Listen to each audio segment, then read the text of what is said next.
Everyone, function দেখি যে যদি আমাদের কাছে সাপোজ কিছু ওয়েব অ্যাড্রেস আছে, কিছু ডোমেন আছে, তো ডোমেনের একটা অ্যারে আছে।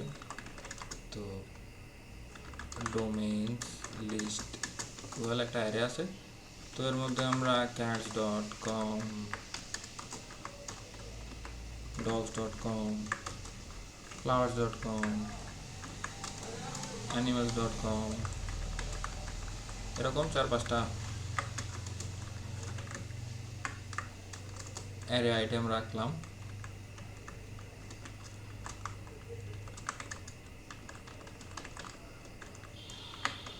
তো এর মধ্যে আমরা একটা ফাংশন নিব।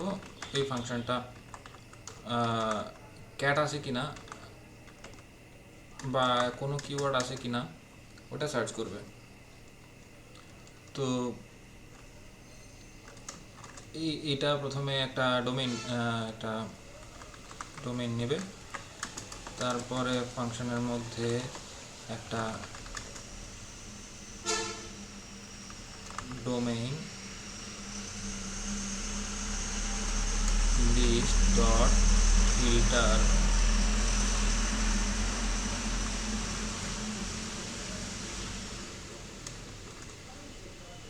ফিল্টার করবে একটা আইটেম, তারপর রিটার্ন করবে আইটেমের মধ্যে যদি ইনক্লুডস, যদি একটা কিওয়ার্ড নিবে আর কি এটা। তো কিওয়ার্ডের নাম আমরা রাখি ইনপুট।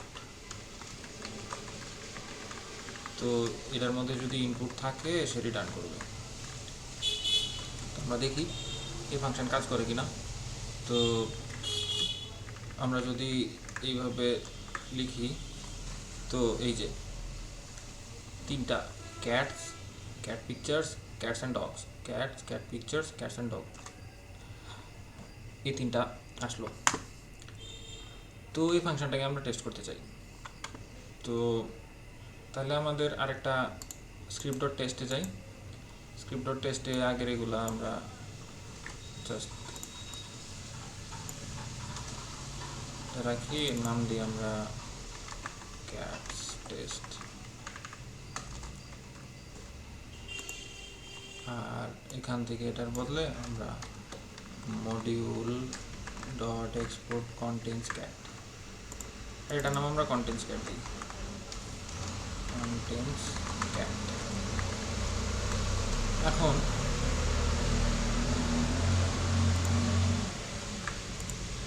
এখন আমরা চাইলে এখানে ইট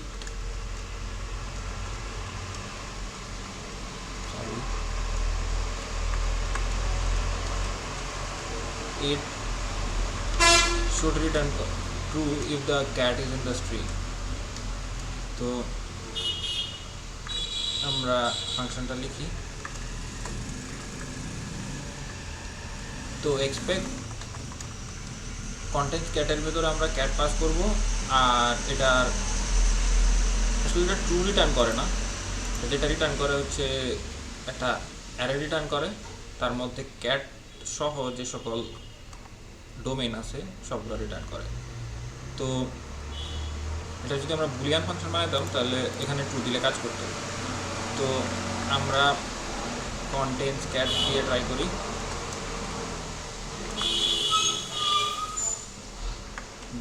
টু ইকুয়াল, এখানে আমরা একটা অ্যারে এক্সপেক্ট করতেছি, এই তিনটা আইটেম থাকবে।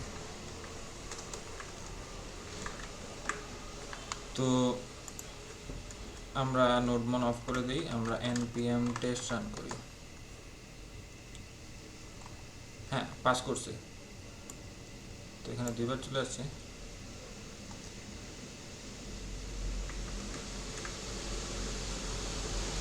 সরি, কন্টেন্টস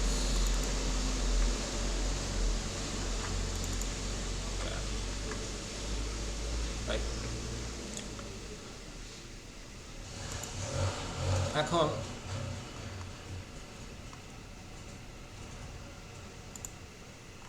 এইখানে আমার ডোমেইন লিস্টে যদি অনেকগুলো আইটেম থাকে, সাপোজ এখানে 10,000 আইটেম আছে লিস্টে, তো আমার এই টেস্ট থেকে আমার যেগুলো ক্যাটে মিলে, সাপোজ একটাই আছে আমার এখানে ক্যাটের ইউআরএল, তো 10,000 বা 1 লাখ বা 1 মিলিয়ন এত লম্বা একটা অ্যারে থেকে যদি আমার কয়েকটা আইটেম বের করে আনতে হয় তাহলে অনেক টাইম লাগবে। আমরা যদি এটাকে কিছু ইজি করতে চাই, সাপোজ আমার টেস্টিংয়ে এত অ্যারে দিয়ে টেস্ট, মানে এত অ্যারে আইটেম দিয়ে টেস্ট করার দরকার নাই। আমি চাই ফাংশনটা ঠিকঠাক কাজ করে কিনা সেই ইনফরমেশনটা, মানে যদি অ্যারে আইটেম কম থাকে, কমের মধ্যে আমি টেস্ট করতে পারি। এমন এমন না আমরা ইন্ডাকশন মেথড ইউজ করি, ইন্ডাকটিভ অ্যাপ্রোচ ইউজ করে আমরা বুঝতে পারি যদি 5টা জিনিসের জন্য কাজ করে তাহলে 100টা জিনিসের জন্য কাজ করা উচিত। তো আমরা এখানে একটা মক, মানে ডোমেইন একটা অ্যারে রাখতে পারি। তার জন্য আমাদের এই ফাংশনটাকে কিছুটা চেঞ্জ করতে হবে। আমরা ইনপুট আর এখানে ডিবি যে ডেটাবেস থেকে লিস্টটা আসতেছে, তো ডোমেইন লিস্টটা, সেটাকে আমরা পাস করে দিতে পারি। এখানে আমরা ডোমেইন লিস্টের উপর সার্চ না করে আমরা এই ডিবিটার উপর সার্চ করব। আর এখন ফেল আসছে কারণ আমরা এখানে পাস করি নাই। ক্যাটের সাথে আমরা একটা ডেটাবেস পাস করে দেবো। সাপোজ আমরা এটার নাম দিলাম মক ডিবি। তো আমরা আগে মক ডিবিটাকে ডিফাইন করে নিই। মক ডিবি, এখানে ক্যাটস, ডগস আর ফ্লাওয়ার্স, এই 3টা আইটেমই আছে, শেষ। তো